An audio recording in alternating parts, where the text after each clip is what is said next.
बेटा ये आपका मेधावी का टेस्ट 3 है। मैं इसके सॉल्यूशन की बताती हूँ आपको।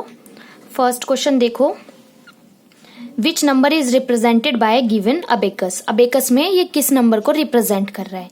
तो हमने बताया था ना काउंटिंग कैसे पढ़ते हैं हम, वंस, टेंस, 100, 1000। तो वो जो काउंटिंग होती है वो बेटा हमारी अबेकस के द्वारा ही लिखी जाती है, अबेकस के थ्रू। ठीक है, इससे मैं समझाते कि भाई वंस प्लेस पे कितने हैं, टेंस पे कितने हैं, 100 पे कितने हैं, 1000 पे कितने हैं। तो इसमें मैं जो आंसर लिख रही हूँ वो मैं इसके बीट्स काउंट करके लिख रही हूँ। आप अपने बीट्स के अकॉर्डिंग लिखोगे। किसी किसी ने क्या है यहाँ पे ना 3 बीट्स बनाए हुए हैं, तो उन्होंने 3 लिखा है और मैंने वो आंसर ठीक किया है, क्योंकि बेटा जितने बीट्स आपने बनाए हैं ना वो ही आपको काउंट करने हैं। ये जरूरी नहीं है कि मैंने जितने बनाए हैं वो काउंट करके लिखने हैं। ठीक है, जैसे एक बच्चे ने यहाँ पे 3 बना रखे थे तो उसने यहाँ 3 लिख दिया तो वो राइट माना जाएगा। अब मैंने कितने बनाए, इसमें 4 बनाए, तो इसका आंसर 4 होगा। वो आप अपना देख लेना चेक करते टाइम। पहले सबसे शुरुआत होती है वंस प्लेस से। वंस प्लेस पे कितने बीट्स हैं, 1 2 3 4 5 6 7। वंस प्लेस पे आ गए हमारे 7। टेंस पे 1 2 3।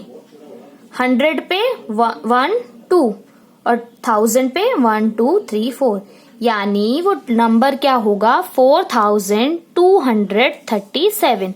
तो ये हमारा आंसर हो जाएगा 4237। ठीक है, क्वेश्चन नंबर 2 देखते हैं। इसमें आपको ना 4 बलून दिए हैं। 4 बलून में से हमें उस बलून को पहचानना है जो 745 से तो बड़ा है और 900 से छोटा है। तो देखो 679 क्या है, 745 से छोटा है। ये रॉन्ग है क्योंकि इससे तो हमें बड़ा देखना है। लिखा हुआ है ना मोर देन 745, यानी 745 से ज्यादा, बट लेकिन लेस देन 900, 900 से छोटा होना चाहिए। ठीक है, अब देखो 679 तो 745 से छोटा है, 710 भी छोटा है, 815 जो है हमारा 745 से बड़ा है, और 990 भी हमारा 745 से बड़ा है। यानी इन दोनों में से आंसर होगा। अब सेकंड देखते हैं। सेकंड क्या है, 900 से छोटा होना चाहिए। क्या 815 900 से छोटा है? हाँ, ये छोटा है, तो ये हो गया राइट। अब सेकंड वाला देखो, क्या ये 900 से छोटा है? नहीं, तो ये हो गया हमारा रॉन्ग। तो राइट आंसर क्या हुआ हमारा, 815। क्वेश्चन नंबर 3 देखो। 3 में बोला है find which has the smallest value, कि भाई ये निकालना है कि किसकी वैल्यू सबसे छोटी है। स्मॉलेस्ट मतलब सबसे छोटा। तो उसके लिए क्या करना पड़ेगा, पहले हमें ऐड करके देखना पड़ेगा। अभी कई बच्चों को ऐसे डायरेक्ट ऐड करने में प्रॉब्लम आती है। देखो पहले मैं डायरेक्ट बताती हूँ, फिर दूसरा वे भी बताती हूँ। वंस प्लेस पे पहले क्या क्या चीजें हैं। वंस प्लेस पे है 800, तो ऐड करेंगे 8 में 0, 8 हो गया, देन अगेन 0 तो 8 आ गया। अब टेंस प्लेस पे क्या है, यहाँ पे टेंस प्लेस नहीं है, यहाँ पे है 3, यहाँ पे है 0, तो 303 ऐड किया है ना। अब 100 प्लेस पे क्या है, वंस टेंस 100 पे 0 और 1000 पे 5, तो ये हो गया हमारा 5038। अगर आप इजी वे में चाहो तो ऐसे भी लिख सकते हो। पहले लिखा 5000, फिर लिखा 30, फिर लिखा 8। अब इसको ऐड कर लेंगे, क्योंकि कई बच्चे क्या करते हैं ऐड करने में ना 538 डाल देते हैं, जो रॉन्ग हो जाता है। तो आप दोनों वे में किसी से भी ऐड कर सकते हो। सेम यहाँ पे है 2002, फिर ये खत्म हो गया 7 और 0 7, और 100 प्लेस पे 3। इसको ऐड करेंगे 6510, इसको ऐड करेंगे 8075। तो बताओ इनमें सबसे छोटा कौन सा है, 372।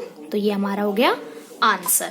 क्वेश्चन नंबर 4 पे आते हैं। The angle formed by hands of clock at 1:15 PM, कि भाई जो एंगल बनेगा किसके द्वारा, हैंड्स ऑफ क्लॉक। क्लॉक के जो हैंड्स होते हैं यानी कि जो उसकी सुइयां होती हैं, उनसे 1:15 पे कौन सा एंगल बनेगा। तो हमें पता है एंगल 3 टाइप के होते हैं, एक्यूट एंगल, ऑब्ट्यूज एंगल और राइट एंगल। जो एंगल 90 डिग्री का होगा उसे हम कहते हैं राइट एंगल। जो एंगल मैंने काउंटिंग कर दिया, 90 डिग्री से छोटा होगा वो बन जाएगा हमारा एक्यूट एंगल, और जो 90 डिग्री से बड़ा होगा वो होगा ऑब्ट्यूज एंगल। तो देखो 1:15 यानी 1:15 पर कितना बन रहा है, छोटा एंगल बन रहा है। छोटे एंगल को क्या बोलते हैं हम, एक्यूट एंगल। इनके जो टाइम है ना, टाइम देखना मैं आपको इंग्लिश में भी बताऊंगी। जैसे 12:30 होता है, 9:45 होता है, ठीक है। अब ये 1:15 है, ये सारा आपको बताऊंगी कि किस टाइम को इंग्लिश में क्या बोलते हैं। अभी मैं 1:15, आप इससे समझ लो कि भाई 1 o'clock हो रहा है या फिर 1:15 हो रहा है, तो हम उसमें कौन सा एंगल फाइंड आउट करेंगे, ठीक है। नेक्स्ट है फ्रैक्शन बताना है आपको। अब ये कितने बॉक्सेस है, 1 2 3 4 5 6 7 8 9 10। तो जितने टोटल होते हैं वो अपॉन में आता है, और जितने को हमने कलरिंग किया है वो ऊपर आता है। तो कलर कितने बॉक्सेस हैं, 2। तो शेडेड एरिया का क्या हो गया फ्रैक्शन, 2/10। अब मैंने आपको बताया था ना फैक्टर के भाई हमें बिल्कुल प्राइम फैक्टर तक लेकर आना होता है, जिसकी की और छोटे टुकड़े नहीं हो सकते। तो देखो 2 और 10 क्या एक टेबल में आते हैं, बिल्कुल आते हैं 2 की टेबल में। 2 1 जा 2, 2 5 जा 10। तो इसका आंसर क्या हो जाएगा, 1/5। अभी मैंने आपके 2/10 को भी राइट माना है, ठीक है। आपको दोनों आंसर करने आने चाहिए। अगर ये ऑप्शन में दे रखा होता है, कई बार ये ऑप्शन में नहीं मिलेगा, 1/5 मिलेगा, तो आपको पता होना चाहिए कि 1/5 भी इसका राइट आंसर है, ठीक है। नेक्स्ट क्वेश्चन देखते हैं। ऑन हिज बर्थडे, उसके बर्थडे पर अरुण बॉट 91 चॉकलेट्स, ठीक है। अरुण ने अपने बर्थडे पर क्या करा, 91 चॉकलेट्स खरीद ली। To distribute in the class, class में डिस्ट्रीब्यूट यानी बांटने के लिए। बॉट होता है खरीदना, बाय की सेकेंड फॉर्म है, ठीक है। ही डिस्ट्रीब्यूटेड, उसने डिस्ट्रीब्यूट कर दी 65/9, फ्रैक्शन की फॉर्म में दे दिया कि भाई 91 में से 65 उसने डिस्ट्रीब्यूट कर दी टू द बॉयज, कुछ लड़कों में जो उसके दोस्त होंगे। How many chocolates did boy get, कि भाई अब कितनी चॉकलेट उस लड़के के पास हैं। तो देखो 65 चॉकलेट उसने दे दी, तो 91 में से 65 दे दी, तो अब कितनी बची, 26 चॉकलेट्स, या फिर 91 में से 26। दोनों आंसर आपके ठीक है। नेक्स्ट क्वेश्चन है 2:3/8 + 3/5, फ्रैक्शन वाली एडिशन करनी है आपको। ऐड का सिंबल है यानी एडिशन करना है। तो कैसे निकालते हैं, सबसे पहले हम इसको सिंपल फॉर्म में कन्वर्ट करेंगे। मिक्स्ड फ्रैक्शन है ये। देखो 8 को 2 से करते हैं मल्टीप्लाई, 8 2 जा 16, 16 में 3 करते हैं ऐड, तो ये कितना हो गया 19। अपॉन में जो होता है एज इट इज आ जाता है 19/8, प्लस है तो प्लस, और ये 3/5 है तो 3/5। अब 8 का और 5 का हमें निकालना है एलसीएम। वैसे देखो भाई 2 2 करके भी निकाल सकते हैं, लेकिन क्योंकि 2 ही फैक्टर दे रखे हैं तो हम डायरेक्ट भी लिख सकते हैं। 8 1 जा 8, 5 का 5, 5 1 जा 5। एलसीएम कितना आ गया 40। एलसीएम को हम लिखते हैं नीचे। अब मैंने बताया हुआ है नीचे वाले को मल्टीप्लाई करके देखो, 8 की टेबल में 40 कितने पे आएगा, 5 पे, यानी इस वाली टर्म को हमें 5 से मल्टीप्लाई करनी है। 5 की टेबल में 40 कितने पे आएगा, 8 पे, यानी इस टर्म को हमें 8 से मल्टीप्लाई करनी है। अब 19 को जब हम 5 से मल्टीप्लाई करेंगे तो कितना आएगा, 19 5 जा 95। अगर किसी को ऐसे ना करना है तो हम क्या करेंगे, 19 को मल्टीप्लाई 5 लिख देंगे। 9 5 जा 45, 5 ऊपर 4 आ गया, 5 1 जा 5, 5 और 4 95, ऐसे भी निकाल सकते हैं हम, ठीक है। 95 आ गया, प्लस है तो प्लस। अब 3 की मल्टीप्लाई 8 से करी, 3 8 जा 24, ऐड कर देंगे 5 और 4 9, 9 और 2 11। अपॉन में जो होता है बेटा वो ऐसा का ऐसे ही लिखते हैं, तो हमारा आ गया 119/40, ठीक है। अब नेक्स्ट क्वेश्चन देखो माइनस का। दोनों के बीच में जब प्लस और माइनस होता है तो हमें क्या करना होता है, सब छोड़ के पहले हमें एलसीएम लेना होता है। तो 5 और 2 का एलसीएम लेंगे तो 2 5 जा 10 आ जाएगा, क्योंकि दोनों प्राइम फैक्टर हैं। 5 की टेबल में 10 कितने पे आता है, 2 पे, तो इसको मल्टीप्लाई 2 से करेंगे। 2 की टेबल में 10 कितने पे आता है, 5 पे, तो इसको 5 से मल्टीप्लाई करेंगे, ठीक है। 9 2 जा 18, बीच में जो सिंबल है वही लगाएंगे, और 5 3 जा 15। अब 18 में से लेस करो 15 को, कितना आएगा 3, और अपॉन में जो है वो एज इट इज लिखते हैं, तो 3/10 हमारा क्या हो गया आंसर। अब मल्टीप्लाई और डिवीजन की बात करते हैं। मल्टीप्लाई डिवीजन में हमें एलसीएम नहीं लेना होता। मल्टीप्लाई बिल्कुल सिंपल होता है, ऊपर से ऊपर की मल्टीप्लाई, नीचे से नीचे की मल्टीप्लाई। जब 28 को 5 से मल्टीप्लाई करेंगे तो आएगा हमारा 140, और जब 3 की 3 से करेंगे तो आएगा 9, 3 3 जा 9, ये आपका हो गया आंसर। नेक्स्ट है डिवीजन। डिवीजन को पहले हम सिंपल बनाते हैं। डिवीजन में क्या होता है, आगे वाला जो लिखा होता है टर्म वो एज इट इज होता है, डिवाइड कन्वर्ट हो जाता है मल्टीप्लाई में, और पीछे वाली टर्म हो जाती है रेसिप्रोकल। 2/9 है तो क्या हो जाएगी 9/2। जब हम इसको रिवर्स कर देते तो उसको रेसिप्रोकल बोलते हैं। ठीक है, अब फिर मल्टीप्लाई में होने के बाद क्या हो गया, इजी हो गया, ऊपर से ऊपर नीचे से नीचे। 7 9 जा 63 और 3 2 जा 6, ये हो गया आपका आंसर। अब ये देखो डेसिमल वाली एडिशन, तो डेसिमल में क्या है 33.5। हमें सिर्फ ये याद रखना होता है एडिशन में कि डेसिमल के नीचे डेसिमल आना चाहिए। 81.62। अब यहाँ पे 2 है, ऊपर कुछ नहीं तो अपनी मर्जी से 0 लगा दो। ठीक है, ऐड करेंगे 0 और 2 तो 2, 6 और 5 11, डेसिमल के नीचे डेसिमल, कैरी 1, 3 और 2 5, 8 और 3 11। ये आपका हो गया आंसर। नेक्स्ट है 67 डेसिमल 2 से आपको माइनस करना है 32.873।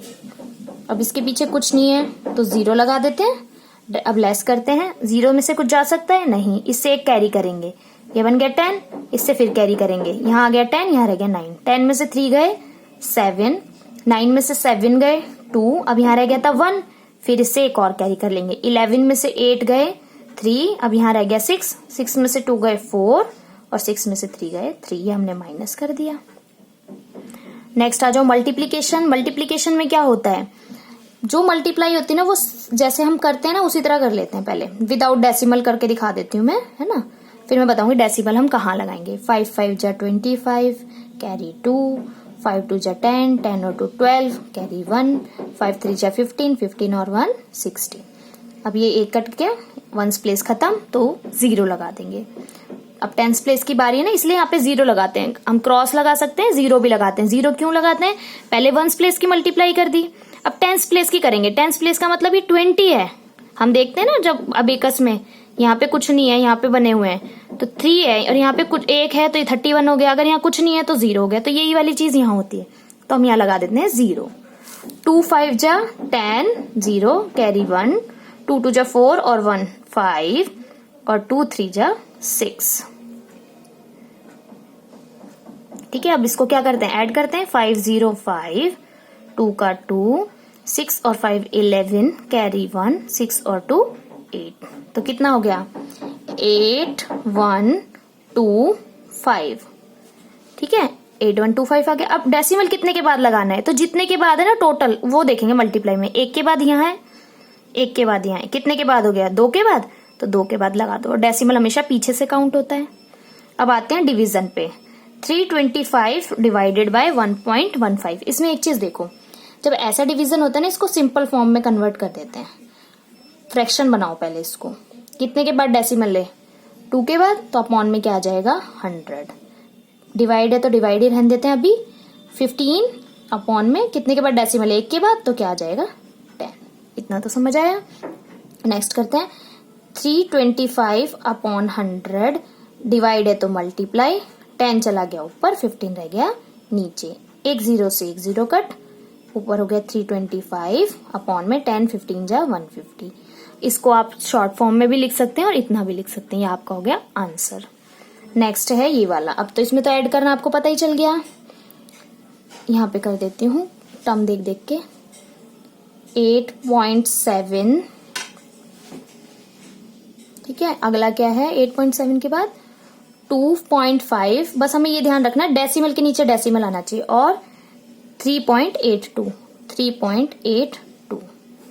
ठीक है, इसमें लगा दिया प्लस। अब देखो भाई यहाँ 2 है, यहाँ कुछ नहीं है तो 0 लगा देंगे, 0 लगा देंगे। 0 2 और 0 0 2 ऐड करेंगे तो क्या आएगा 2, 8 और 5 13, 13 और 7 20, 20 की 0, कैरी 2, 2 और 8 10, 10 और 2 12, 12 और 3 15। ठीक है, और डेसिमल के नीचे डेसिमल। आंसर कितना आ गया 15.2 सॉरी बेटा 02। ठीक है, ये आपका हो गया आंसर। डेसिमल में हर उसकी वैल्यू होती है। अगर स्टार्टिंग में 0 है तो बेटा उसकी 0 की बहुत वैल्यू होगी। ऐसा नहीं है कि हम 15.2 लिख दें तो वो या 20 लिख दें। 15.20 आपका अलग होता है और 15.02 अलग होता है। तो इसका आंसर हमारा क्या निकला है 15.02 निकला है, तो हम 15.02 लिखेंगे। नेक्स्ट क्वेश्चन है convert into simple form. Simple form तो आपको पता ही है, जैसे भी मिक्स्ड फ्रैक्शन है तो सिंपल फॉर्म में कैसे कन्वर्ट करेंगे, इसकी मल्टीप्लाई इससे इसके बाद आंसर को ऐड करेंगे। यहाँ तक तो बच्चे ठीक कर लेते हैं, लेकिन अपॉन को भूल जाते हैं, इसलिए आज ज्यादातर बच्चों की क्वेश्चन ये वाला गलत है। तो देखो कैसे करते हैं, 7 2 जा 14, 14 में आप 8 को ऐड करो, कितना हो गया 22, 22, और अपॉन में 7 है तो अपॉन में 7 भी रहेगा। ठीक है, अब इसको मिक्स्ड फ्रैक्शन में बदलना है, बिल्कुल सिंपल है, इसको डेसिमल करके मत छोड़ना, मिक्स्ड फ्रैक्शन करना है आपको। किसी ने डेसिमल किया है, ठीक है, तो देखो 2 की टेबल में 7 कितने पे आएगा, 7 नहीं आएगा, एक कम करो 6 तो आएगा, 2 3 जा 6, 7 में से 6 गया 1, ऊपर से लिखा 5, 2 7 जा 14, अपॉन में रह गया 1। अब इसको मैंने बताया था इस तरह से चेन चलती है, तो ये पहले आएगा, सबसे पहले 37 इज 2, अब जो ऊपर है सॉरी जो रिमाइंडर आया वो ऊपर आएगा 1, और जो हमारा डिवाइडर था वो नीचे आ जाएगा, तो 37 1/2 आपका हो गया आंसर। नेक्स्ट है 275 का 26% निकालना है। देखो मैंने बताया था ना 275 का 26%, चाहे परसेंट आगे लिख दो चाहे पीछे की बात है। अब इसको कट करते हैं, पहले 2 की टेबल से काटो, 2 13 जा 250, आपका आ गया 275 मल्टीप्लाई बाय 13 अपॉन 50। अब ये दोनों एक टेबल से कट रहे हैं 5 से, 5 5 जा 25 बचा 2, 5 5 जा 25, ये भी जा रहा है 5 10 जा 50, दोबारा 5 से कट रहे हैं, 5 2 जा 10, 5 11 जा 55। अब देखो 11 और 2 सेम टेबल में नहीं आते, 13 और 2 भी नहीं आते, तो 13 और 11 की क्या कर देंगे हम मल्टीप्लाई, 13 1 जा 13 कैरी 1, 13 1 जा 13 और 1 14, 1 4 3 और अपॉन में कितना आ गया 2, ये आपका हो गया आंसर। ठीक है, नेक्स्ट देखो कि भाई आपके 372 मार्क्स आए हैं, कितने मार्क्स आए हैं 372, जितने मार्क्स आते हैं वो ऊपर लिखते हैं, मैंने बताया था ना ऑब्टेन अपॉन टोटल इंटू 100 ये होता है। तो 372 मार्क्स कितने में से आए आपके 600 में से, मल्टीप्लाई बाय 100 कर देंगे, 1 0 से 1 0, 1 0 से 1 0। अब 720 को 6 से डिवाइड करो, ठीक है, डिवाइड आप ऐसे भी कर सकते हो और किसी किसी को बोल के आती है तो वो भी कर सकते हो, जैसे 6 6 जा 36 एक आ गया, 6 2 जा 12 ऐसे भी कर सकते हो। अब यहाँ देखेंगे 6 6 जा 36, 1 और 2, 6 2 जा 12, नीचे 0, तो आंसर कितना आ गया 62। परसेंट का सिंबल भी लगेगा, जब मल्टीप्लाई में 100 करते हैं तो सिंबल परसेंट का लगता है। नेक्स्ट क्वेश्चन देखो, you want to buy a T shirt, आप एक टी शर्ट खरीदना चाहते हो, MRP ऑफ टी शर्ट ₹500, ठीक है, टी शर्ट की MRP कितनी है 500, आपने देखा शॉप पे एक टी शर्ट टंगी हुई है, ठीक है, और उसकी MRP कितनी बनी हुई है, उस पे लिखा हुआ है 500 की टी शर्ट है, और एक टैग टंगा हुआ है उस पे कि भाई डिस्काउंट कितना है 20% का। अब आप मम्मा के साथ गए हो, ठीक है, आप पढ़े लिखे हो, मम्मी ने पूछा कि भाई 500 इस पे लिख रहा है, 20% का डिस्काउंट है, तो हमें टी शर्ट कितने की मिलेगी, तो आप कैसे बताओगे, तो आप बताओगे कि मम्मा 500 की टी शर्ट है, उस पे शॉपकीपर ने हमें 20% डिस्काउंट दिया है, तो कितने रुपए का डिस्काउंट दिया है पहले वो निकालते हैं, 0 से 0 0 से 0, 2 5 जा 10 और 1 0 यानी 100, तो हमें डिस्काउंट कितने का मिला है, डिस्काउंट मिला है 100 रुपीज का। अब 500 की आपकी टी शर्ट थी, 100 का आपको डिस्काउंट मिल गया, तो अब आपको टी शर्ट कितने रुपए की मिलेगी, तो हमें मिलेगी 400 की, ठीक है, इसने यही पूछा है ना, 20% का डिस्काउंट है, find the cost of T shirt which you have to pay, कि वो कीमत बताओ जो आपको पे करनी है। तो पहले हम क्या करेंगे 500 का 20% निकालेंगे, जो कि हमारा आ गया 100, यानी 500 रुपए की टी शर्ट पे आपको 100 रुपए का डिस्काउंट मिला। अगर 500 पे 100 का डिस्काउंट मिला यानी आपको टी शर्ट कितने की मिलेगी, अब 400 की। ठीक है, ये आपका टेस्ट था जो मैंने कराया था, उसका सारा सॉल्यूशन है। अब भी किसी बच्चे को प्रॉब्लम हो तो मुझसे पूछ लेना।